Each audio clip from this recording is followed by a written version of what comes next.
Vamos ao Salmo 119. Nós temos meditado em cada versículo desse salmo. E a gente tem tentado tirar dele alguns ensinos para o nosso viver cotidiano, para o nosso viver diário.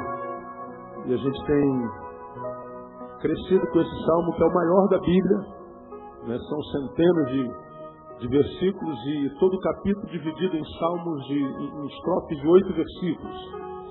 E cada estrofe de 8 versículos carrega sobre si o nome de uma letra hebraica. Quem quiser aprender todo o alfabeto hebraico, basta ver essas letras que estão, essas palavras que estão em cima de cada 8 versículos. Você vê Alfa, Bet, Gimel, Dalet, Re, Vav, Zayin, todo o alfabeto grego. Então quem quiser aprender hebraico, leia o Salmo 119, não é? E aí tem toda o alfabeto hebraico. Nós estamos meditando no Salmo 119, hoje nós vamos ler o versículo 18. Você já abriu, amém? Já sim o texto. Desvenda os meus olhos, para que eu veja as maravilhas da tua lei. Desvenda os meus olhos, para que eu veja as maravilhas da tua lei. Vamos juntos recitar esse versículo tão pequeno, mas tão tremendo. Vamos lá?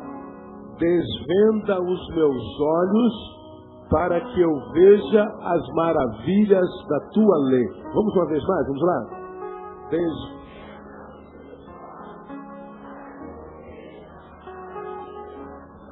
Amém?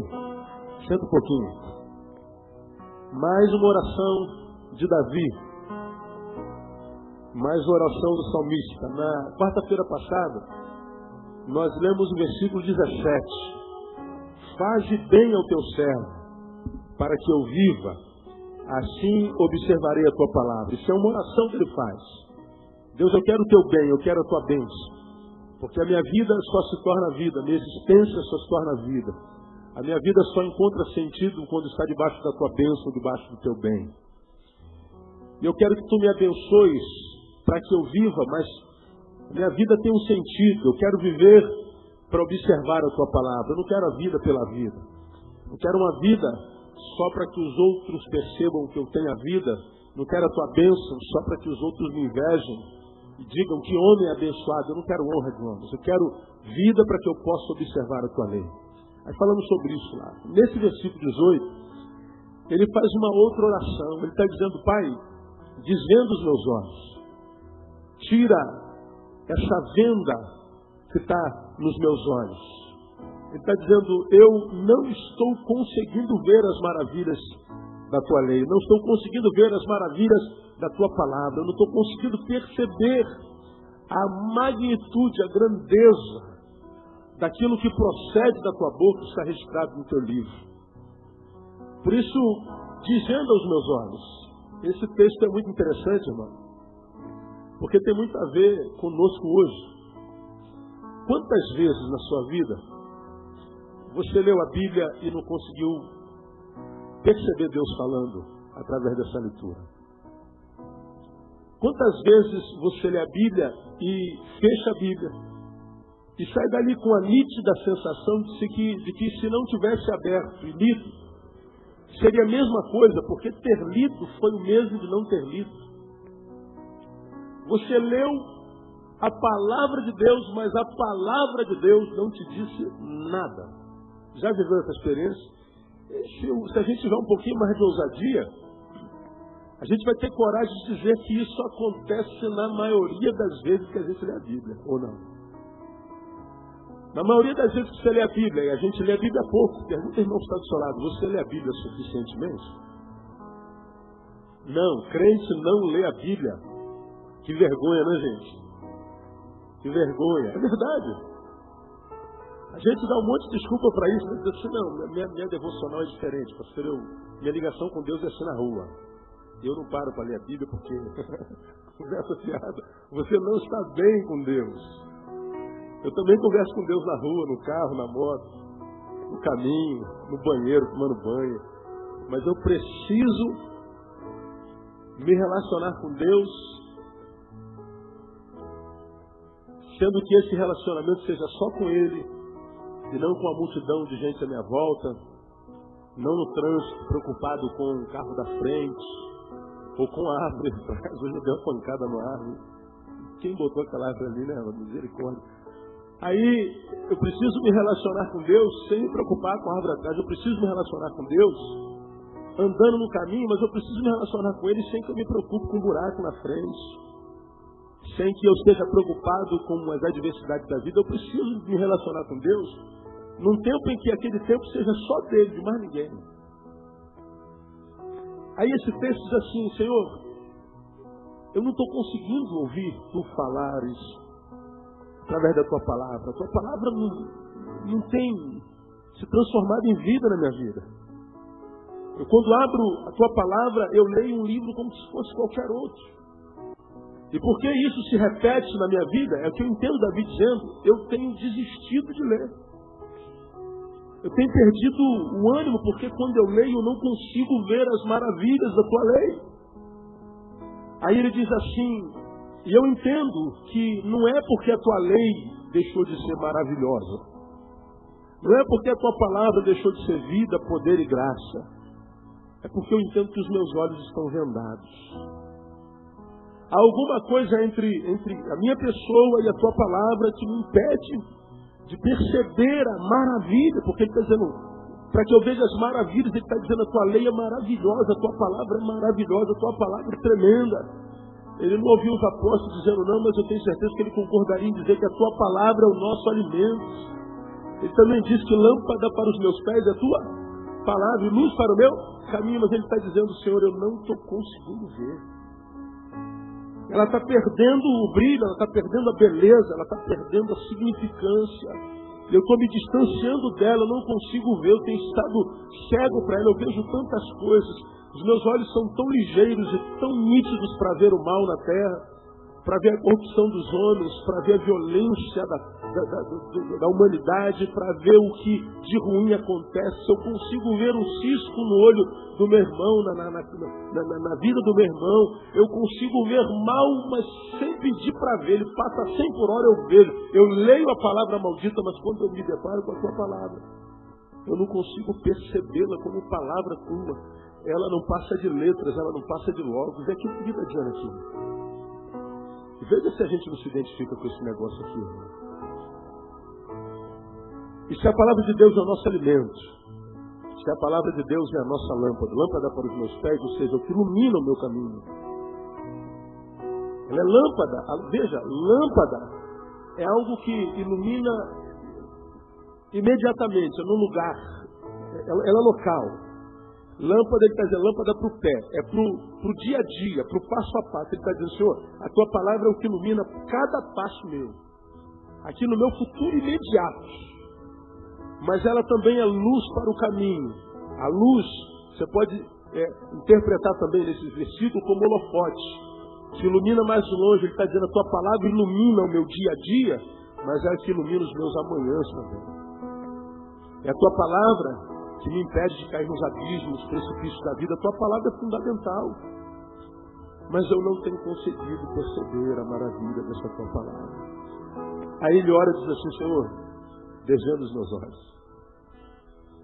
E eu não sei se acontece com você, mas quando Deus não fala, o silêncio de Deus é tão desesperador para quem anseia por Ele, para quem faz questão dEle na vida, sabe? Quem não abre mão da relação íntima com Ele. O silêncio dele muitas vezes é tão desesperador que a gente às vezes acha que Ele esqueceu de nós. Mas esse salmo vem me ensinar a mim, me ensinar a você o seguinte, filho, a minha palavra continua sendo a mesma palavra. Ela continua sendo tão linda, poderosa, ilumina tão longe, tão perto como sempre. Mas existe alguma coisa nos teus olhos, seja nos teus olhos biológicos, ou seja, nos olhos do teu coração, que está te impedindo de ver isso. Não é que eu tenha mudado, é que alguma coisa se acoplou à tua vista, alguma coisa tomou lugar no teu coração, alguma coisa está entre você e a minha palavra que te impede de ver, porque a palavra continua a mesma coisa. A minha palavra continua sendo alimento a respeito do qual ela mesma diz que nem só de pão vive o homem, mas de toda a palavra. Ela continua sendo alimento indispensável à vida de cada servo meu, de cada ser humano. Aí Davi está dizendo, então, Pai, como eu acredito nisso, desvenda os meus olhos. O que tem nos meus olhos? O que tem nos olhos do meu coração? Eu quero te ver. Quero ver as maravilhas da tua palavra. E quando nós acoplamos essa palavra ao versículo de quarta-feira passada, faze bem ao teu servo para que eu viva, ele está dizendo, Senhor, eu não estou conseguindo viver sem a tua palavra. Minha vida tem perdido significância, significado. Minha vida tem perdido sabor, minha vida tem sido insossa, cinza. Minha vida tem sido mais ou menos, mais para menos do que para mais. Ele está dizendo, é porque eu estou vivendo de tudo menos da tua palavra. Eu estou vivendo só de pão. E a tua palavra diz que não é só de pão que a gente vive. Quando a Bíblia diz lá em Mateus, nem só de pão viverá o homem, diz o Senhor, ele está dizendo, não é só alimento biológico, não é só alimento humano, não é só alimento carnal. Ele está dizendo, você não é só corpo, você não é só carne, você não é só ossos. Você é muito mais do que isso. Então só isso não locupleta o ser. Ele está dizendo, você precisa de palavra de Deus, você precisa de mim, você precisa da minha presença, você não precisa só de suprimentos humanos, não, você pode às vezes ter um bom marido, uma boa esposa, um bom emprego, um bom carro, bons amigos, uma boa igreja, mas ainda assim você se sente vazio, se sente como se alguma coisa faltasse, como se fosse um homem amputado. Esse texto acho que responde, falta a palavra de Deus, falta ouvir a voz de Deus, falta se debruçar nessa palavra e vê-la transformando em rema na nossa vida, trazendo significância, respostas no tempo do desespero, trazendo cura no tempo da enfermidade, trazendo consolo no tempo da dor, iluminando quando a gente não sabe para onde ir, a palavra que traz significância para a nossa vida, porque se não for por ela, a gente se torna só um monte de carnes, ungidas a ossos e músculos. Nós não somos um monte de carnes ungidas a ossos e músculos. Nós somos a coroa da criação de Deus, feitos à imagem e semelhança do próprio Deus. Ele está dizendo, você é muito mais do que um punhado de carne, mas a tua vida só torna significado quando ela é unida à minha palavra, porque você foi feito pela palavra de Deus. O mundo foi criado pela palavra de Deus e o mundo subsiste pela palavra de Deus. Então Davi diz assim, Senhor, dá os meus olhos, porque a tua palavra é maravilhosa e eu quero continuar vendo as maravilhas da tua palavra. Como servos de Deus têm perdido a capacidade de ver as maravilhas da palavra de Deus. E aí quando a gente perde a capacidade de perceber as maravilhas da palavra de Deus, nós vamos nos aliançando com palavras que não são de Deus. Nós vamos nos aliançando com palavras que não tem nada a ver com coisas de Deus. As palavras de Deus nas suas canções perdem sentido para nós. As palavras de Deus nas orações perdem sentido para nós. A gente vai se dedicando com canções que não são de Deus. Lixo.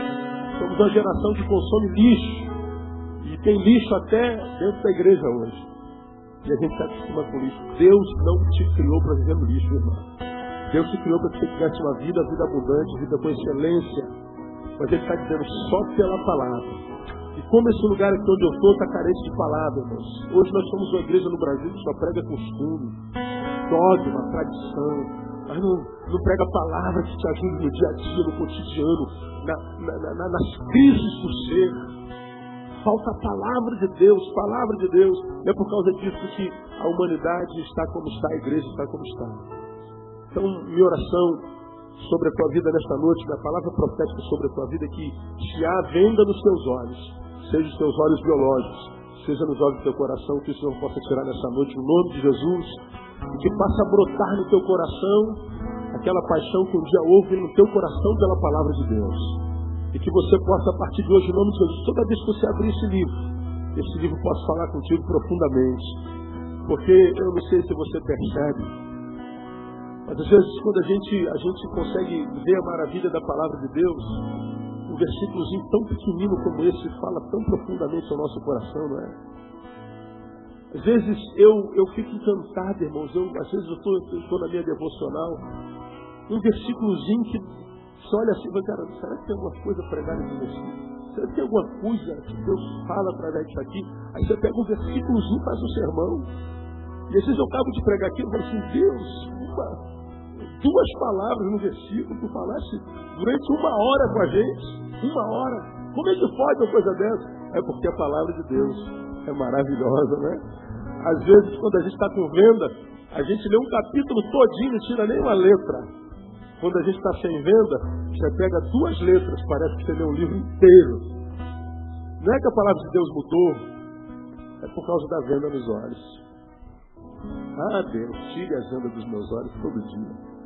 Porque é o inimigo de nossas almas que ele não dorme, imagina, se dorme quando acorda de manhã cedinho, ele diz assim, eu vou procurar alguém para botar uma venda no olho hoje, para que ele não veja as maravilhas de Deus no dia a dia. E aí quando a gente está com venda, a gente só vê as desgraças do diabo, só vê as ações do inferno, mas não consegue ver as maravilhas de Deus. Que Deus tire a venda dos teus olhos e te dê olhos de águia, e tire a venda dos olhos do teu coração, para que teu coração seja uma terra fértil para a palavra de Deus, no nome de Jesus. Recebe essa palavra no nome de Jesus? Vamos aplaudir Ele por ela. Vamos ficar em pé.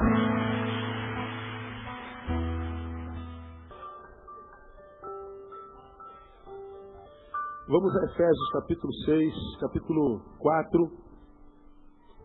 Começamos na semana passada a pensar um pouquinho sobre esse versículozinho pequenininho, que é o número 27 do capítulo 4 de Efésios. Texto e uma palavra que alguns anos atrás eu já pude meditar, mas que sobre ela quero tecer novos comentários com os irmãos e rever alguns já conversados e revelados no nome de Jesus, porque eu creio que essa palavra é pertinente para esse tempo. O que está escrito lá em Efésios 4, 27? Será que dá para a gente decorar? Se está de cor, vamos juntos? Não? Vamos uma vez mais, bem forte? Posso ouvir só as mulheres? Homens, escutem o que as mulheres vão dizer para vocês.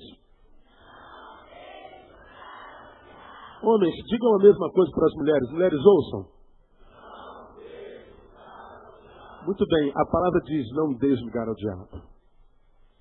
E a gente sabe que a Bíblia, ou Deus, nos joga a conversa fora, não é? Se está na Bíblia, tem alguma validade para esse tempo que se chama hoje. É um verso tão pequenininho, tão simples, mas que o cumprimento dele ou o descumprimento dele pode mudar o curso de uma vida inteirinha, a história de uma existência inteira. E nós começamos a pensar sobre isso na semana passada. Palavra de Deus pelo Espírito na boca do apóstolo São Paulo a uma igreja. A igreja que estava plantada numa cidade chamada Éfeso. Essa palavra não é palavra para ímpio, essa palavra é para crente. Ele está dizendo aos irmãos da igreja de Éfeso, irmãos, não deis lugar ao diabo.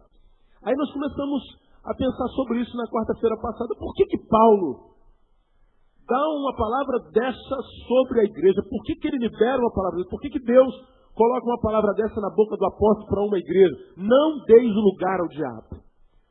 Bom, talvez porque a igreja estava dando lugar ao diabo. E quando uma igreja dá lugar ao diabo, quando uma família dá lugar ao diabo, quando uma vida dá lugar ao diabo, quando uma empresa dá lugar ao diabo, quando um idoso, um jovem, uma criança dá lugar ao diabo, o que acontece? O diabo desenvolve o ministério para o qual ele existe. E a gente sabe qual é o ministério do diabo na terra. Ele veio senão para matar, roubar e destruir. E essa palavra de Paulo à igreja tem a ver com isso. Igreja de Éfeso, se vocês não pararem de dar lugar ao diabo, ou se vocês derem lugar ao diabo, sabe o que acontecerá com vocês enquanto igreja? Ele vai matar vocês, ele vai roubar vocês, ele vai destruir vocês. Se a gente prega isso no meio de teólogos, ou pseudo-teólogos, eles vão dizer assim, pastor, essa palavra não procede. Porque a Bíblia diz, pela boca de João, lá na sua epístola, que aqueles que são de Cristo, o maligno, não lhe toca. Não toca. Se alguém é de Deus, se alguém está em Cristo, o maligno não toca. Aquele que é nascido de Deus, o maligno não toca. Aí a pergunta sobre a qual nós começamos a pensar na quarta-feira passada foi o seguinte. Ora, se ele fala a uma igreja, deduz-se que aquela igreja era composta de gente que havia nascido de Deus. Porque a Bíblia diz, pelo que se alguém está em Cristo, nova criatura é. Jesus disse a Nicodemos, se alguém não nascer de novo, não pode ver o reino dos céus. Então ele está dizendo que uma igreja é composta de gente que nasceu de novo, de gente que foi gerada em Cristo. Gente a respeito da qual João diz, o maligno não toca. Todavia, para essa gente que é gerada de Deus e faz parte da igreja, o apóstolo diz, não deis lugar ao diabo. Ora, se o maligno não me toca, a palavra de Paulo é impertinente. Mas por que Paulo diz não deis lugar ao diabo? Porque ele entende que a palavra liberada pelo mesmo Espírito a João, que diz que o maligno não nos toca, é uma realidade quando nós não damos lugar ao diabo. Porque se nós dermos lugar ao diabo, ele toca. É brecha, é caminho pelo qual ele entra. E ele só pode tocar em nós se nós dermos a ele legalidade. Falamos sobre isso na quarta-feira passada. Aí ele está dizendo, não deem lugar. Se vocês fecharem as brechas, se vocês não derem lugar, aí sim, porque você é nascido de Deus, o maligno não lhe toca. Não acontece com quem é maligno, nascido de Deus. Ele é livre, ele tem liberdade para tocar. Ele é o Senhor desse século, ele coordena o rumo da história desde sempre. Porque os que não são nascidos de Deus são vítimas presas fáceis dele. Agora, quando nós somos selados pelo Espírito Santo, ele só toca se a gente der lugar, se a gente der permissão. Aí, nós começamos a conversar na quarta-feira passada sobre o dar lugar. O que é dar lugar ao diabo? Ora, segundo a visão da igreja contemporânea, Moisés, tem como dar um pouquinho mais de agudo para mim? Minha voz está começando a sumir. O que é dar lugar ao diabo? Ficou bom, obrigado. O que é dar lugar ao diabo? A gente diz assim, a gente dá lugar quando a gente peca. A gente dá lugar quando a gente comete algum erro, algum equívoco. A gente dá lugar quando a gente comete algum tipo de deslize, quando a gente está em pecado. Aí a gente vê uma igreja completamente neurotizada, todavia não demonstra tal neurose, senão dentro de gabinete ou então com alguém que seja do convívio íntimo para confessar, porque quando a gente olha no convívio eclesiástico, irmão, só se vê santinho na igreja. Dá uma olhadinha para o irmão que está do seu lado direito e esquerdo, você não tem cara de santo. Vê se não tem cara de crente que ora muito. Não tem uma cara de santo tremendo? E olha que a nossa igreja é uma igreja bem desprovida de aparência, né? Você é livre para se vestir, para ser como você é, né? Agora imagine naqueles lugares onde a pessoa é obrigada a usar o cabelo de santo, aquele cotinho assim, usar a roupa de santo, usar a linguagem de santo, porque você sabe que santo tem cara, não é? Então tem aquela roupa que o pessoal diz só, isso é roupa de crente, isso aqui não é roupa de crente. Essa é a linguagem de crente, esse é cabelo de crente, esse não é cabelo de crente. Então, o crente ele tem uma cara, entendeu? O chamado evangélico ele tem uma cara. A gente às vezes olha para um evangélico na rua e alguém fala assim, você é crente, não é? A pessoa fala assim, poxa, que bom, irmãos, olha irmãos, eu quero dar um testemunho. Eu estava na rua essa semana e teve uma pessoa que passou por mim e falou assim, você é crente? Ele viu o brilho de Cristo em mim. Aí eu falei, pô, aí tu olha para esse jeito assim, caraca, não foi bem o brilho de Cristo que ele viu não, irmão, porque o cara cortou um lençol, fez um buraco, botou em cima e, né, não dá. São 40 graus no verão, você está de terno, gravata, colete e chapéu, ou você é crente ou você é doido, é uma coisa ou outra, né? A gente diz, não, é o brilho de Cristo, nem sempre, crente tem cara. Geralmente essa cara se manifesta na igreja. Ele tem aparência, mas o que Jesus ensina a mim e a você? Pela aparência os conhecereis? Pelos dons os conhecereis? Nós somos conhecidos pelos frutos. E são os frutos que faltam na igreja no Brasil e no mundo. São os frutos que não conseguem, porque não existem, melhorar a qualidade de vida do brasileiro. Que embora Brasil, o maior país cristão do mundo, vive uma das piores qualidades de vida do mundo também. Ou seja, o cristianismo que se vive no Brasil não é um cristianismo que tem cooperado com a qualidade de vida do brasileiro. Ou, como eu preguei no domingo passado isso, ou o cristianismo é uma falácia, ou o cristianismo que a gente vive não é o cristianismo que Cristo quis que a gente vivesse.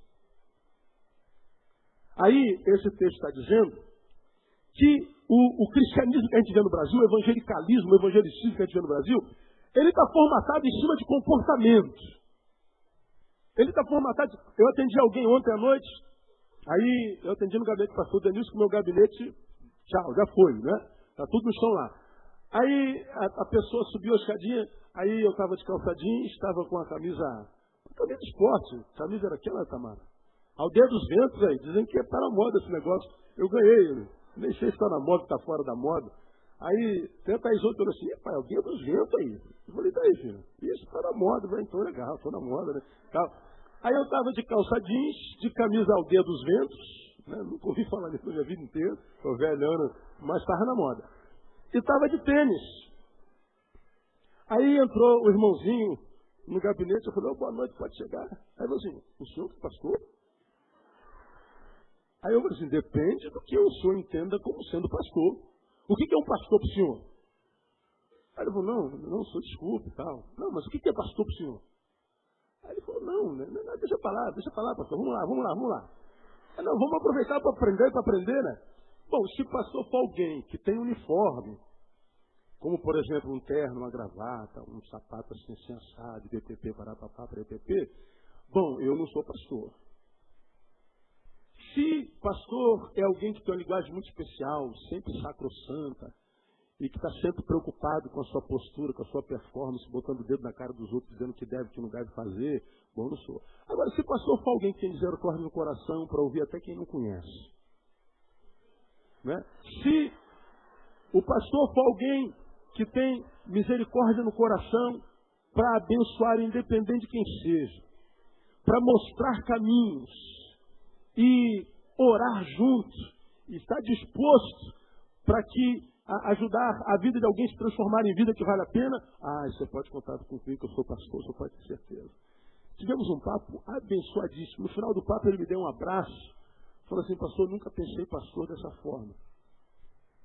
Eu sempre que eu pensei pastor, eu via uma imagem. Eu falei assim, mas o pastor que o senhor tem como imagem não parece também um político? Político não anda igualzinho pastor? Um empresário não anda igualzinho pastor? Não usam a mesma roupa? Pois é, pastor. Aí eu tenho dito que a nossa vida precisa ir além da aparência. Mas muito além, irmão. Nossa vida precisa chegar ao nível do fruto. Porque é pelos frutos que nós seremos conhecidos pelo Senhor. É pelos frutos que o Senhor reconhece os que são seus. Acabei de ler isso aqui agora. Eu vos escolhi para que vades e deis frutos. E não é qualquer fruto. Que o vosso fruto permaneça. A fim de que tudo que perdides ao Pai em meu nome, Ele vos conceda. Ele está dizendo, o vosso fruto, que é de qualidade permanente, faz com que, ao você pedir, Deus entenda que você é filho dele, por causa do fruto. E se é filho, você pede e ele concede. Não tem nada a ver com aparência. Mas como nós vemos numa igreja de aparência e performance, a gente quando fala, não deis lugar ao diabo, a gente diz assim, fulano está pecando, porque está pregando sem gravata. Hoje eu estou bem pastoral, hoje eu estou de igreja, né? Esse tempo que a gente está entrando no Brasil de inverno, eu fico muito mais pastoral, fico tranquilo, né? Boto até gravata de vez em quando. Aí, a gente diz assim, o homem está pregando sem gravata, está dando lugar ao diabo. A fulana raspou a perna. Ixi, é fogo do inferno, direto, não tem oração. Fulano deixou a barba crescer, já era. E a gente vai na performance, na aparência, não dê lugar ao diabo. Aí, a gente vai cometendo os deslizes semanais, só que ninguém sabe. Pergunta, irmão, do seu lado, cometeu algum deslize essa semana? Só de onda. Pergunta aí. Não precisa responder, responda para Deus. Aliás, não precisa responder, Deus já sabe. Ele estava lá. Agora, alguém sabe do teu deslize? Não, ninguém sabe. Aí você entra naquela porta com a cara de santo, roupa de santo, cabelo de santo, sapato de santo. adora como santo, lê a Bíblia como santo. Quando uma palavra vai de encontro ao teu machucado, aí você fecha a cara, aí já viu como é que a gente faz? Ele abre a Bíblia e fica lendo, como quem não está ouvindo a nossa. Crente é horrível, cara. Já viu isso? Ele tá incomodado, a palavra de Deus está pegando ele. Aí ele finge que não está ouvindo. Ele abre a palavra assim, vai lendo a Bíblia. Uma vez eu estava numa igreja, irmão, a luz lá do fundo queimou. Estava escuro atrás. Só tinha a luz da frente, do meio para frente.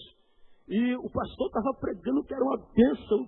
Difícil ver um pastor pregando como aquele. Eu não conhecia aquele pastor. Eu estava de férias na época de visitar uma igreja. Pô, o pastor arrebentou a boca do inferno.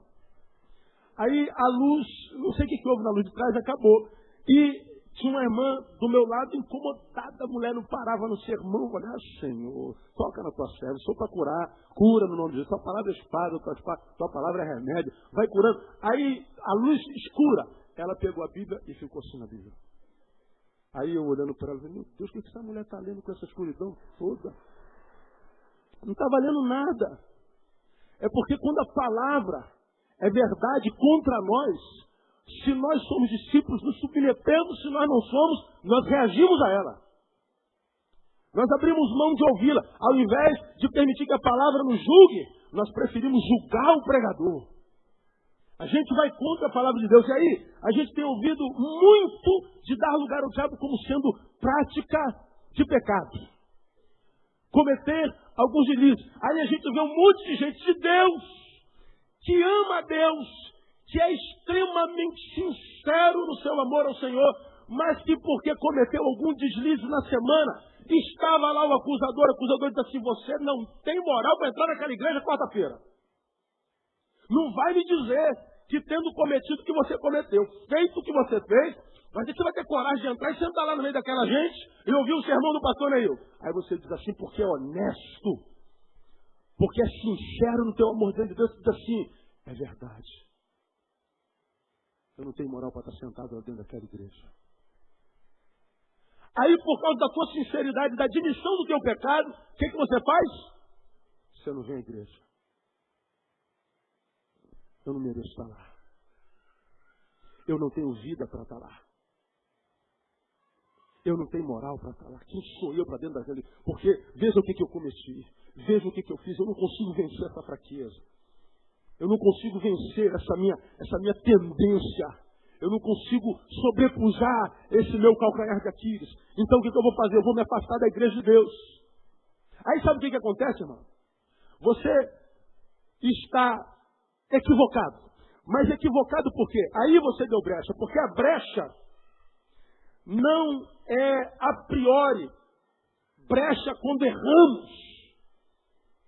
Ela é brecha quando nós, por causa do erro, nos afastamos do Senhor. Você errou, deu brecha. Não necessariamente. Quando é que você deu brecha? Quando, por causa desse erro, você se afasta da comunhão. Você se afasta da igreja, você se afasta do altar. Do que você tem que se afastar é do erro, não do altar. Agora, quando você diz assim, olha, eu não mereço estar dentro daquela igreja, escuta o que eu vou te falar, eu falo na autoridade do nome de Jesus. E se eu estiver errado, eu digo, Senhor, eu pago pelo que eu vou dizer para você agora. Se você pecou e diz no teu coração, eu não mereço estar lá, eu vou dizer para você, você é melhor do que a maioria dos que aqui estão. Olha o celularzinho, tem misericórdia. Ô celular, o diabo é triste, né? Escuta o que eu vou te falar. Se você ainda tem o peso, sente o peso do teu pecado, do teu erro. Se você percebe que a vida que você vive não é uma vida de alguém que deveria, porque está na presença de Deus, você está dizendo, eu vou me afastar. Você só se equivoca quando se afasta. Porque a tua luta tem que ser de se afastar do erro e não de Deus. Você tem que vir com erro sem erro, meu irmão. Você tem que continuar presente, você tem que continuar lutando, você tem que continuar insistindo. Porque o erro, a legalidade se estabelece a priori quando a gente desiste, se afasta da presença de Deus. Você fala assim, pastor, então quer dizer que o pecado não é legalidade? Não, não é isso que eu estou dizendo. Estou dizendo que é legalidade. Mas ele se torna uma legalidade muito mais pujante quando você se entrega ao pecado, porque acha que você é menor do que ele. Não é. Você pode vencer no nome de Jesus, amado. Desde que você insista. A Bíblia diz lá, sujeitável, pois a Deus resistir ao diabo e ele fugirá de vós. Insiste. Porque a maior legalidade é nos afastarmos da presença de Deus. Aí você fala assim, eu não mereço estar lá. Quem é que merece estar aqui? Só aqueles que não se enxergam. Só os fariseus. Que dizem, façam o que eu mando, não façam o que eu faço. Só os juízes. Só os que não estão na luz. Porque quem está na luz, eu já preguei isso aqui no passado, primeiro resultado é se enxergar. Porque quando nós estamos na presença de Deus, Deus nos revela a nós. Deus nos mostra, só que nos mostra despidos, porque nós entramos na luz, tudo que é podre é revelado. E aí, quando nós estamos na presença de Deus, a primeira palavra será aquela como que houve na boca de Isaías, quando entrou na presença de Deus, teve a visão da glória de Deus. Ele disse assim, ai, de quem? De mim. Por quê? Porque sou um homem de impuros lábios e habito no meio de um povo de lábios impuros. A primeira visão que Isaías teve quando esteve na glória de Deus foi a visão de si mesmo. E quem se vê como é, a única palavra que a respeito de si pode dizer é ai. E quando você vê batendo no peitão lá, meu irmão, conversa fiada. Eu afirmo para você que, para essa regra, bateu no peito, conversa fiada, não tem exceção. Aí, hoje, nesses minutinhos, eu quero mostrar a você um dos sentimentos que nos acomete, e quando nos acomete, nós damos lugar ao diabo. Parte dessa sensação de que eu sou santo, Deus não se agrada, você está em pecado, você não tem moral. A pessoa que começa a acusar dedo, apontar dedo, apontar dedo, apontar dedo. Nunca consegue liberar uma palavra de graça, uma palavra de amor, de afeto. Um conselho sem juízo. Mas ele é o pregador da moral. Como diz um amigo meu, ele é um pregador. É só isso. Deu para entender? Pregador. É isso. Nunca tem palavras que coloque para cima, nunca tem palavra que revele verdade, que mostre caminho e que diga, você tem que decidir, mas o caminho é esse. E as consequências são essas. Mas não, é sempre dor. É sempre apontando o dedo, sempre matando, sempre gerando culpa, sempre. E você pode ter certeza que quando é assim, essa pessoa foi tomada por um sentimento, que é o sentimento que eu vou chamar de soberba. E eu vou chamar de soberba porque a Bíblia chama de soberba. Abre a tua Bíblia aí, passa algumas paginazinhas. 1 Timóteo capítulo 3. Não deis lugar ao diabo quando a gente está na legalidade, quando a gente erra.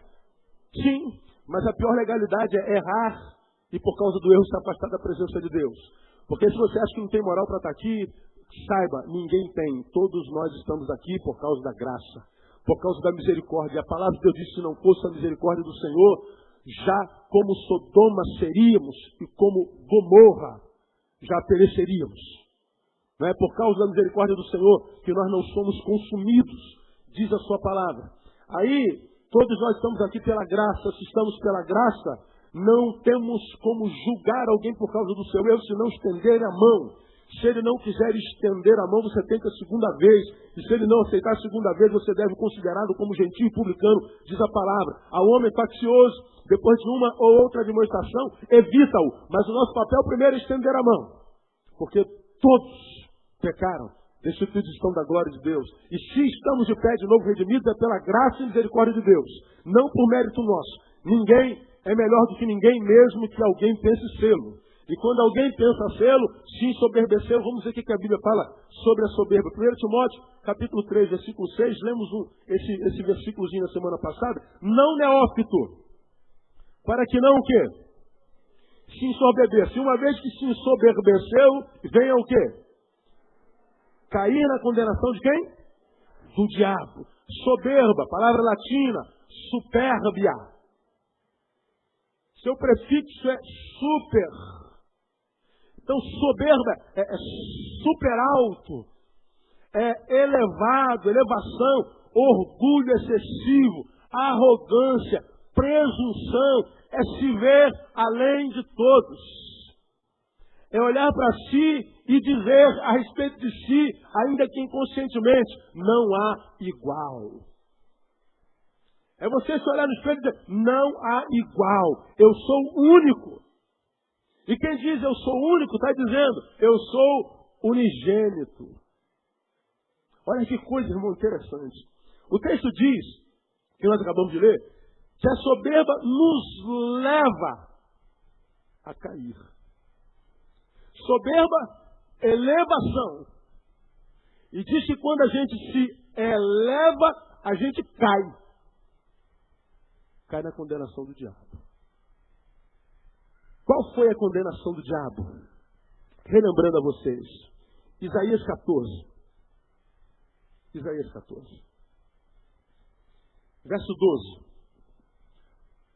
Como caíste do céu, ó estrela da manhã, filha da alva, como fosse lançado por terra, tu que prostravas as nações, e tu dizias no teu coração, com quem que Satanás falava?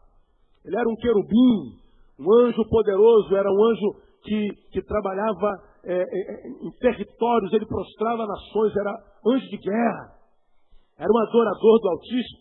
Diz que ele dizia, tu dizias, aonde no teu coração? Ele compartilhava isso com alguém, é o que dá a entender o texto? Não. Não. A soberba dele estava onde? Coração. Tu dizias em teu coração, o que ele dizia? Eu subirei ao céu. Acima do quê? Das estrelas de Deus exaltarei o meu trono, e no monte da congregação me assentarei na extremidade do norte. Subirei acima das alturas das nuvens e serei semelhante ao Altíssimo. Aqui está registrado o pecado de Satanás. Você vê esse registro também em Ezequiel capítulo 28, versículo 13. Satanás, porque diz o texto, por ordem de Jeová prostrava nações, era chefe de anjos territoriais, era homem de guerra, mas também de louvor, diz Ezequiel lá no capítulo 28. Ele, porque via nações se prostrando, ele se soberbeceu, ele disse, caramba, como eu sou poderoso, como eu sou capaz, como eu sou bom, como eu sou inigualável, eu sou bom demais. E ele disse, quem sabe, usando esse meu poder, eu não possa sobrepujar até Deus. Sendo eu quem sou, tendo eu a qualidade que tenho, quem sabe eu não posso subjugar. Uma vez que eu já consigo subjugar a tantas nações, eu não posso subjugar a Deus, inclusive. Aí, porque ele caiu nesse pecado, o resultado da vida dele está lá no versículo 15. Contudo, levado serás ao céu ou inferno, ao mais profundo do abismo. A soberba de coração nos eleva, pelo menos na nossa visão, mas faz com que diante de Deus nós sejamos levados às partes mais profundas da existência. Quando nós somos tomados por um pensamento a respeito de nós mesmos, maiores do que aquele que de fato somos, nós nos ensoberbecemos. Quem se ensoberbeceu cai na condenação do diabo. Qual foi a condenação do diabo, irmão? É ser lançado aos mais profundos abismos. No caso do diabo, foi ao inferno. Agora, o que a soberba pode fazer com o ser humano? Você pode ser um homem realmente muito estudado, muito inteligente, muito rico. Você alcançou um lugar de honra entre os homens na sociedade. E porque você alcançou um lugar de honra, você acha que os que não estão no mesmo lugar que você são tapetes. Ou são degraus sobre os quais você pode pisar para subir ainda mais. Você deixa de ver gente como gente, você passa a ver gente como número. Você passa a ver gente como conservo, como empregado. Como alguém de menos importância, de menos valor. E aí o relacionamento desse ser humano deixa de ser horizontal, ele passa a ser um relacionamento desequilibrado. E qual é o problema das nações? Por que você acha que existem guerras no mundo? Por que você acha que Bush tem direito de invadir o Iraque, de invadir o Afeganistão, e daqui a pouco invadir mais outro país que está aí purificando neurônio, Irã? Por que você acha que os Estados Unidos está em todas as guerras do planeta? Todas as guerras do planeta têm soldado americano. Por que você acha? Porque ele é tido e é visto como uma superpotência. E porque ele é superpotência, não tem que dar satisfação a ninguém, nem a ONU. E ela acha que tem ingerência sobre a vida de todo mundo. Mas Deus diz que o lugar dos soberbos é nas partes mais profundas. E vocês esperem para ver o que acontece com os Estados Unidos há bem pouco tempo. Isso acontece com nações. Onde estão os grandes impérios econômicos que nós já tivemos no Brasil? Parem para pensar nas últimas 2 décadas. As megas empresas que nós tínhamos, que nós julgávamos ser imbatíveis, infalíveis, hoje onde estão? Veja homens que já estiveram no poder, juízes, deputados, ontem estava vendo mais um julgamento do deputado Hildebrando Pascoal, o matador do Acre, empresário, coronel da Polícia Militar. Eu estive no Acre no tempo que ele era dono do Acre, como o homem era temido, idolatrado. Hoje está preso, condenado a 25 anos, tendo que andar de cabeça baixa com algema na mão. Onde está o seu poder? Cadê a sua soberba que cortava a perna dos que se opunham a ele ainda vivos? Cadê ele? Cadê a moral de muitos dos deputados que ainda que passem impune da corrupção, mas onde é que está o respeito à moral deles? Não existe. Por uma simples razão. Quem pensa ser mais do que é, acaba estando no lugar no qual deva estar. Que são os lugares mais profundos da existência humana. Aí você fala assim, pastor, graças a Deus eu não sou rico, graças a Deus eu não sou inteligente, graças a Deus eu não mando ninguém. Não pense que a soberba é um privilégio só dos grandes, irmão. Como é que a soberba pode se manifestar em quem não é nada? Como é que um pobre pode ser soberbo? Como é que alguém que não é chefe pode ser? Como é que um empregado pode ser soberbo? Como? Quer ver um exemplo de soberba? Um líder de ministério aqui, André é líder do Vida, constituída por Deus e pela igreja. Pega o violeiro e simplesmente não quer mais se submeter. Simplesmente se torna oposição. Simplesmente porque acha que agora toca demais, ele tem que entrar na escala mais vezes. Ele estudou mais tempo, ele se empenhou. E ainda que o líder que liderou da mesma forma desde sempre, diz assim, não, o direito é igual para todos, a visão é essa.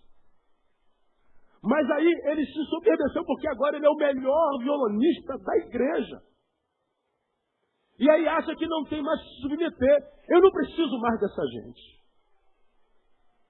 Só que até um mês atrás, há 2 anos atrás, ele começou a aprender o instrumento. E estar no ministério era uma honra. Quando entrou no ministério, oh Deus, agora tu podes me levar, um sonho foi. Mas uma vez que Deus o honra, ele agora diz, não preciso mais disso. Sabe o que é isso? Soberba. Como mais que a gente pode ser soberbo? Quando alguém mostra assim, irmã, puxa, essa sua postura aí no culto, sei lá, não está legal. Ou então, vamos botar bem prático, né? Quando você senta aí nesse banco, eu falei sobre isso aqui, aí, hoje as mulheres usam aquele zíper, que é 2 dedinhos assim, né? A calça fica aqui embaixo, assim. Como é o nome daquela calça? Saint-Tropez. Olha que chique. Aí a calça é bem lá embaixo. Ela senta ali, aí parece a calcinha todinha. Eu chamei de cofrinha aquela vez, foi? Os homens mais gordos aparece a calça, aparece a bunda toda lá. É verdade. Já viu alguma aí na igreja alguma vez? Pois é. Aí chega uma irmã e fala assim, ei minha filha, vem cá filha. Levanta essa calça, minha filha. Ou então bota uma camisinha mais comprida, não bota essa que fica aqui em cima, não. Já que a calça é muito baixa, bota uma camisa mais comprida. Mas não, a calça abaixou e a camisa encurtou. E a menina vem para a igreja com aquilo lá, para que todos a achem bem gostosa. Olha que mulher gostosa, que menina maravilhosa. Ai, Jesus, ela quer brilhar mais do que Jesus, né? Atrapalhando o culto de todo mundo. Fala, Jeová. Né? Aí chega a irmãzinha, idosinha, e fala assim, ei filha, essa calça não fica bem para vir para a igreja, filha. Bota uma calça mais comprida. Não se mete na minha vida não, velha, você não é minha mãe. O que é isso? Soberba. O que você tem a ver com a minha vida? Você não é meu pai, não é minha mãe. Meu pai e minha mãe não falam nada. Mas quando nós éramos mais humildes, nós chamávamos os mais velhos de senhor e senhora. Mesmo que não concordássemos com ele, nós dizíamos, tá bom, tia, obrigado, desculpe. Hoje não, nós somos uma geração soberba. A gente chama o idoso de 70 anos pelo nome. Tem gente que acontece muito pouco aqui, chama o pastor, não tem intimidade nenhuma, e aí, Neil? Você me conhece não, tem intimidade comigo de onde para chamar de Neil? Quem é amigo? Sim. Agora, meu pai me ensinou que eu devia chamar todo mundo de senhor e senhora. Se é da tua idade para cima, erra para cima. Porque, pois não, senhora, pois não, senhor. A não ser que diga assim, não precisa me chamar de senhor e senhora, me chama pelo nome, amém. É pior ou é melhor do que falar assim, e aí, Otília? Otília tem 80 e tantos anos. Otília não, dona Otília. Aí você fica com essa cara de embasbacada, né, de paisagem. Né? Aliás, nem cara de paisagem, mas tem porque a gente se ensoberdeceu, isso é soberba. Quando a gente não se submete à autoridade, quando a gente não se relaciona com a verdade, como se deve relacionar com a verdade, quando a verdade é contra nós. Quando nós estamos na unidade do Espírito Santo, uma verdade da palavra, seja do púlpito, vem contra nós, ela tocou na gente e diz assim, Senhor, eu me submeto. Essa palavra está doendo no meu coração. Mas eu reconheço, eu estou errado, ela se encaixa na minha vida e eu vou lutar para mudar. Agora, quando a soberba tomou o coração, você se revolta contra a palavra. Você não aceita essa palavra. Você diz assim, está jogando piadinha para mim. Pastor, está jogando a setinha para mim. Soberba, porque pensar que no meio de 1000 pessoas, um pastor tolo ia preparar um sermão só para você, é se achar grande demais. Soberba. Soberba não é a qualidade só dos poderosos, nem dos ricos e nem dos chefes. Soberba é um sentimento que vem do inferno, que brotou no coração de Satanás, que nos impede de vermos como nós somos e de vermos os outros como eles são. Soberba deteriora os relacionamentos humanos. Porque a soberba transforma a mim em algo que eu não sou e transforma o outro no outro que ele não é. E quando eu que não sou me relaciono com ele que não é, não há relacionamento pelo menos verdadeiro. E aí nós estamos caindo na condenação do diabo. Qual é o sentimento que brota no teu coração, irmão, quando lhe dizem a verdade? Deixa eu mostrar uma coisa para vocês aqui, na área da psicologia, que é interessante. Eu já falei sobre isso aqui, se eu não me engano, se já falei, você vai se lembrar. Você, às vezes, está numa coletividade como essa, aí tu entrou, aí foi convidado para o Chega Mais, da juventude. Aí chega lá, tu conhece uma rapaziada, tal, 5 pessoas estão ali, tu chegou, esse aqui é o João, tal, e aí prazer, papá. Começa a bater um papo, começa a brotar uma amizade ali, uma rapaziada nova está chegando a você chegando a ela. Mas tem um naquela rapaziada que você fala assim, pô, não fui com a cara desse cara, não vou com a cara dele, não vou com a cara dela. Mas por que não? Não sei, meu santo não cruzou com o dele. É como a gente usa, né? Desculpa a gente dá. Pô, mas o cara, não vou com a cara dele, não vou com a cara dela. Aí se, poxa, por que, cara? O que ele te fez? Eu não me fez nada, cara. Ele e os santos não bateram. Sei lá, tem uma coisa ali que eu não gosto, eu não vou com a cara dele. E o pior, a gente vai tratar essa pessoa como que é inimigo. A gente vai deixar transparecer, cara, que eu não vou com a sua cara. E se tiver oportunidade, um dia que acontecer uma celeuma qualquer, bom, eu nunca fui com a tua cara mesmo. Porque o mal sempre frutifica, o amor não. O amor pode ser platônico, né? A gente pode amar alguém a vida inteira sem que esse alguém saiba. Mas ninguém odeia alguém a vida inteira sem fazer com que esse alguém odiado saiba. Mesmo que esse odiado nunca tenha feito nada pra gente. O mal nunca deixa de frutificar, ele sempre frutifica. O amor nem sempre. Aí, você diz, eu não vou com a cara desse cara. Eu não vou com a cara dessa menina. Por quê? Por uma simples razão. Quando você está diante de alguém, aprenda isso no nome de Jesus, de quem você não gosta do nada, sinto em dizer, é porque você viu alguma coisa nesse alguém que há em você, que você não gosta, e que ao olhar para ele, ele te lembra o que há em você que você não gosta, e aquilo nele que há em você te faz desejar não olhar mais para ele, porque olhar para ele é olhar para você mesmo. Só que, ao invés de, quem sabe, com espírito de humildade, dizer assim, por que eu não vou com a cara desse rapaz, cara? Ele nunca me fez nada. Por que eu não vou com a cara dessa menina? Meu Deus, ela nunca me fez nada. Eu simplesmente não vou. Se você tivesse humildade, você ia parar no teu canto e falar assim, deixa eu tentar entender. De repente, algo nela que existe em você, que você odeia, e ela te lembra isso. Ou então, existe algo que ela faz extremamente bem, que você gostaria muito de fazer, mas nunca conseguiu, mas você não admite. Soberba. Eu, às vezes, estou sentado ouvindo uma palavra e dificilmente eu ouço palavra. Pastores não têm o privilégio que vocês têm, que gera eu ter tal privilégio. Eu ouço alguma pessoa pregando alguma coisa e aquela palavra às vezes me incomoda. Eu falei, meu Deus, por que essa palavra está me incomodando tanto? É porque, de repente, ele está tocando em alguma ferida que eu nem sabia que ferida era em mim. E eu poderia muito bem dizer, não, isso é teologicamente incorreto, isso não está falando na carne. Pode ser que seja, mas pode ser que não seja. Pode ser que ele seja um agente de Deus para falar a mim a respeito de uma ferida em mim existente que eu nunca vi e sequer admitir por causa da soberba. E aí minha vida está amarrada, eu estou me especializando em caminhar para baixo e não sei por quê. Porque de repente tem soberba guardada no coração. Não reconheço os valores dos outros. Nunca dei uma palavra de elogio para alguém. Qual foi a última vez que você elogiou alguém, irmão? E qual foi a última vez que você falou mal de alguém? Olha para você, olha para mim, olhamos para nós. É mais fácil falar mal ou falar bem das pessoas? Por quê? Soberba. Como a gente tem dificuldade de fazer elogios.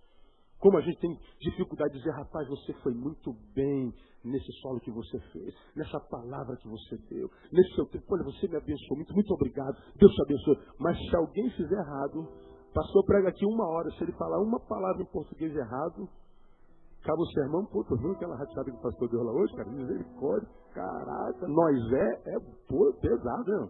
Nós é. Aí você, mas tu ouviu o conteúdo da mensagem de 1 hora que ele pregou? Não, porque o nós deu tanto no ouvido chegou a dar uma... Aí eu falei, me mata Deus, meu Deus, eu não sabia nem falar português. Aí por que você se prendeu no erro do português e não no conteúdo da palavra? De repente é soberba. Soberba. E por que a gente cai quando é soberbo? Primeiro porque, lá em Provérbios, primeiro por isso que eu estou lhe falando, é a condenação do próprio diabo. Estamos com o sentimento que é dele. Torna-se um relacionamento virtual, porque eu não me vejo como sou e não vejo o meu irmão como ele é. Não há como se relacionar. Segundo porque, quando nós lemos, por exemplo, Provérbios 16:8, Provérbios 16:18, a Bíblia diz assim, a soberba precede o quê? A queda. E a altivez de espírito, o precipício. Então todo mundo que se vê muito alto, cai. E terceiro, por uma simples razão, só essa valeria. Que a Bíblia diz que Deus dá graça aos humildes. Mas rejeita os soberbos. Esse texto, irmão, de Tiago, capítulo 4, versículo 6, é um texto pesado demais. Chegai-vos, todavia, da maior graça. Portanto, diz Deus, resiste aos soberbos, porém dá graça aos humildes. Você imagina você tentar e encontrar a resistência de Deus no caminho? Aí você vai subindo, pisando nos outros, fazendo os outros degraus. Aí você chega lá em cima, venci. Aí a vida fala assim, olha para o lado agora, seu mané. Olha para o lado. Só e só. Sacrificou mulher, filhos, amigos, irmãos, família, pai, mãe. Sacrificou tudo para estar lá em cima, para que todos olhassem. E lá onde está o João, lá em cima. Legal, que preço chegou lá? Você e Deus sabem, né? Então você sabe que não vai ficar aí muito tempo. Logo cai. Tive exemplo desses em família.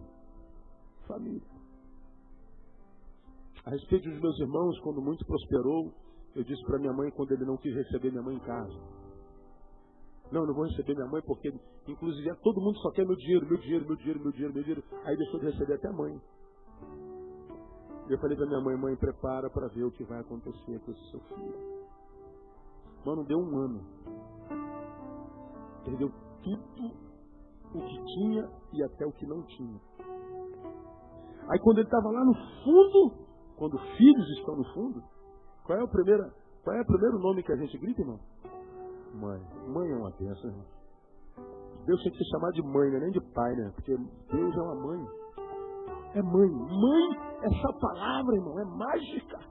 É ela, quando o idiota do filho se envolve com droga, com crime, está preso, ela está lá na porta da cadeia. É meu filho. E eu estou aqui para o que der e vier. Não tem esse negócio. Quero saber se ele é bandido, se ele é herói. Ele é meu filho e eu amo. Acabou.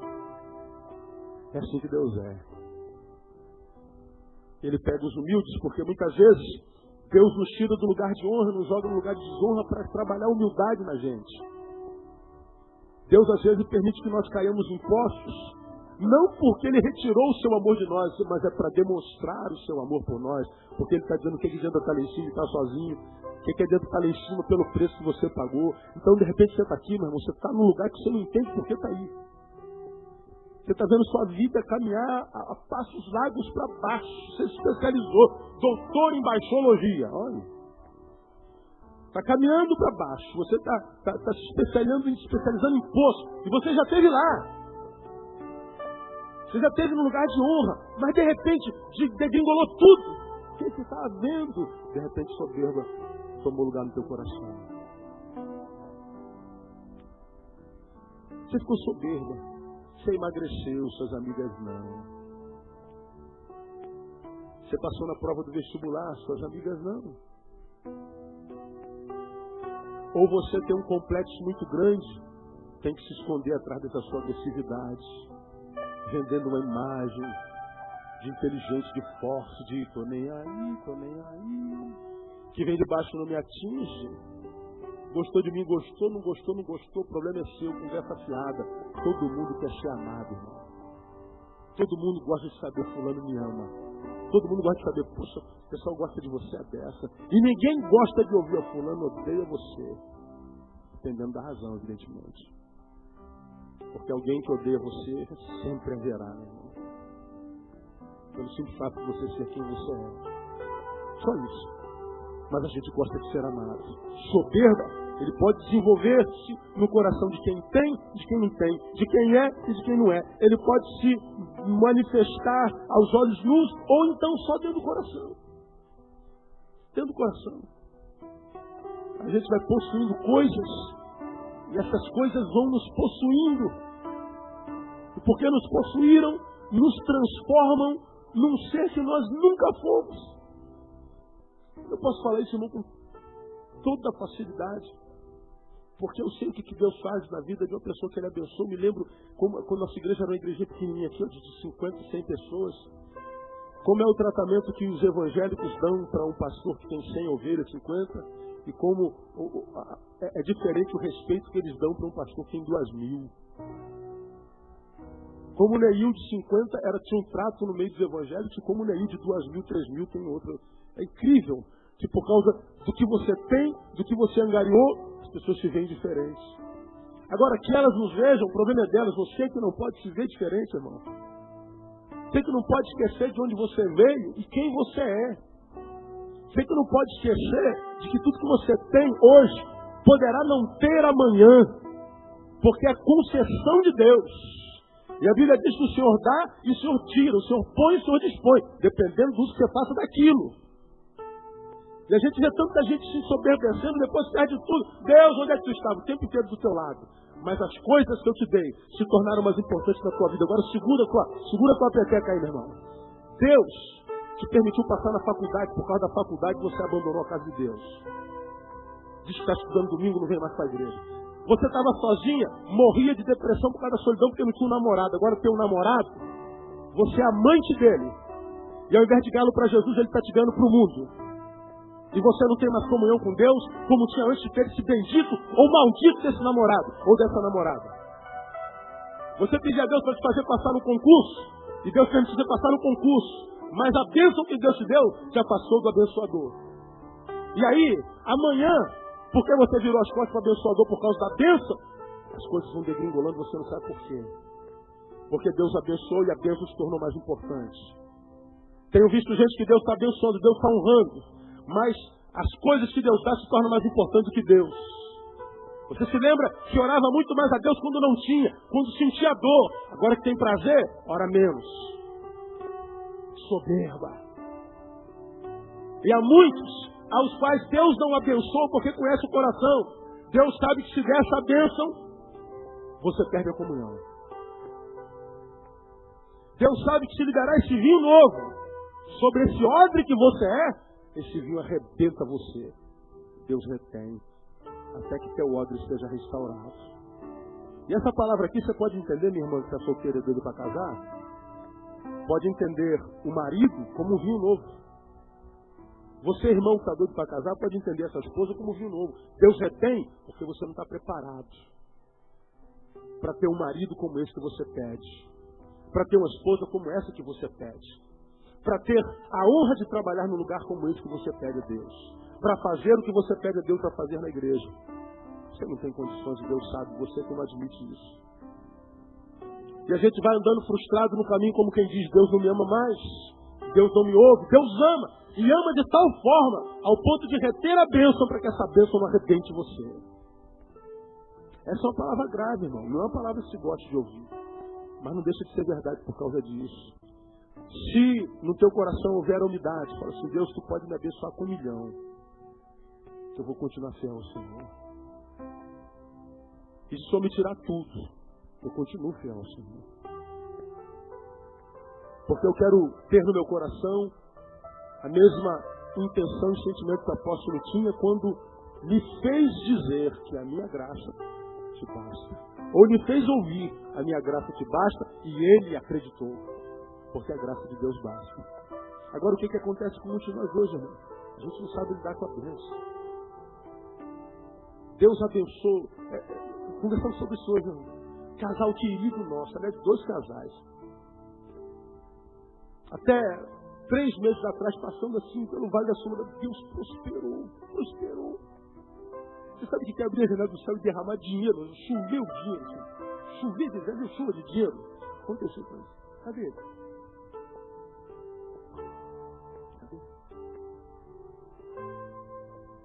A gente fala, Deus,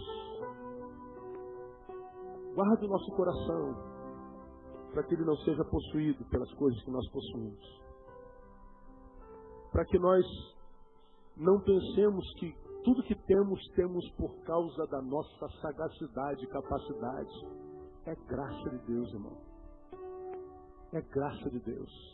Então, se você foi prosperado por Deus, abençoado por Deus, não deixa de ser quem você é. Você comia tua churrascaria onde, irmão? Na praça? Continua na praça, irmão. Você andava como? Gostava de andar sandália havaiana? Usa sandália havaiana. Mas não fica bem para um homem com uma postura como a minha. Quem disse que não? O status quo da sociedade soberba. Mas quem dita as regras do comportamento do homem de Deus não é o status quo da sociedade corrupta, soberba. É o Espírito Santo de Deus que gera humildade no nosso coração. A gente se soberbece. A gente imagina que a gente tem o que tem porque nós, de fato, meu Deus, quem é você, cara? Eu sou o general, eu sou o empresário, eu sou quem ganha. Hoje você pode estar desempregado. Como eu disse há bem pouco tempo atrás, que a gente consegue com muito esforço. Alguém com maior esforço tira de nós. Mas aquilo que Deus dá para nós, ninguém tira de nós, amado. Ninguém. Porque a verdadeira riqueza é a riqueza do ser. Porque a riqueza do ter, hoje a gente tem. Amanhã podemos não ter. Hoje você está rico, amanhã você está pobre. Hoje você está saudável, amanhã você está doente. Hoje você está emocionalmente lá em cima, amanhã você está lá embaixo emocionalmente falando. Por causa da soberba. Porque Deus resiste aos soberbos. Soberba é uma brecha enorme para Satanás. Satanás entra nessa brecha. Ele vê nessa brecha uma autoridade, ele vê nessa brecha chamado soberbo. Vinde a mim, Satanás. Fique à vontade, porque hoje eu sinto o mesmo sentimento que fez com que você fosse ao inferno. Hoje eu sinto o mesmo sentimento que te tirou do céu para o abismo. O mesmo sentimento que te transformou naquilo que você era. O mesmo sentimento. De modo que, amado, você quer um vinho novo na tua vida? Trabalha teu coração primeiro. Prepara-te para receber o vinho novo. Porque, como eu toquei aqui nessa área, quem acha que precisa de um marido, não precisa de um marido. Você precisa se amar como você é e adorar a Deus a despeito de como você está. E quando você se amar do jeito que é e conseguir amar a Deus a despeito de como está, aí você vai ver que o marido é só uma consequência. Porque se você não se ama como se é e não adora a Deus como está, você vai ser uma Maria eclesiástica, Maria maçaneta. Todo mundo põe a mão, perde o respeito dos homens. E mesmo na igreja desse tamanho, tem aquela lá, aquela irmã ali, tá louco, rapaz. Ali todo mundo já pegou. Já namorou 35 irmãos na nossa igreja. Tem gente assim na igreja?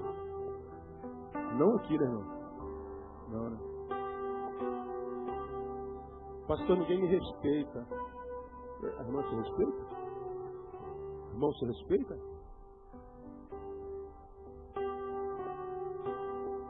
Respeita a vontade de Deus, de saber esperar e entender que o que é teu já está preparado por Deus e que se é teu ninguém pode tirar, porque é teu. O que Deus tem para você ninguém pode tirar porque está na mão de Deus. E se não é teu, não adianta ficar pegando dos outros, porque nunca vai ser teu. Porque Deus não te deu. E se Deus não agiu esse favor, não adianta lutar contra Deus. Tem que esperar e dizer, Deus, sou tua serva. Eu estou esperando no Senhor e eu tenho trabalhado no meu coração na fidelidade. E você vai ver, irmão, que o marido não vai vir como suprimento de uma necessidade. Vai vir como presente, como uma graça, como uma dádiva do céu. Uma dádiva do céu. Ele não vai vir para alguém como para tapar buraco. Ele vai vir como alguém para ajudar a somar, mas porque plena você já está. Nunca faça no concurso, porque Deus sabe como é que é o coração. Se você passar no concurso, você o abandona. Você se soberbece, você não vai ser bom chefe. Porque você tem soberba no coração. Você nunca vai ser promovido no quartel, porque você não vai ser um bom tenente. Você não vai ser um bom sargento, um bom capitão. Você vai se soberbecer. E todo mundo vai passando na tua vida. Por quê? Porque Deus conhece o teu coração. Soberba leva a gente para baixo. Para baixo. Deus te dê um coração humilde, meu irmão. Deus te dê capacidade de ouvir palavras como essa e recebê-las ainda que ela doa no teu coração, ainda que ela te incomode, ainda que você seja tentado. Eu não concordo com ela. Você não precisa concordar, mas ela não deixa de ser palavra de Deus por causa disso. Ela é verdade. E você vai ver que quando você se humilhar debaixo da potente mão de Deus, Ele diz que Ele mesmo te exaltará. Humilhai-vos, pois, debaixo da potente mão de Deus, porque a seu tempo Ele te exaltará, diz a palavra pela boca do apóstolo. Deus te deu um coração assim, humilde, portanto capacitado para receber o melhor de Deus, porque é o melhor que Deus quer dar para cada um dos seus filhos, para aqueles que, em sendo odres, já estão restaurados e preparados para receber vinho novo. Vinho novo na tua vida, no nome de Jesus. Amém? Vamos aplaudir ao Senhor por essa palavra.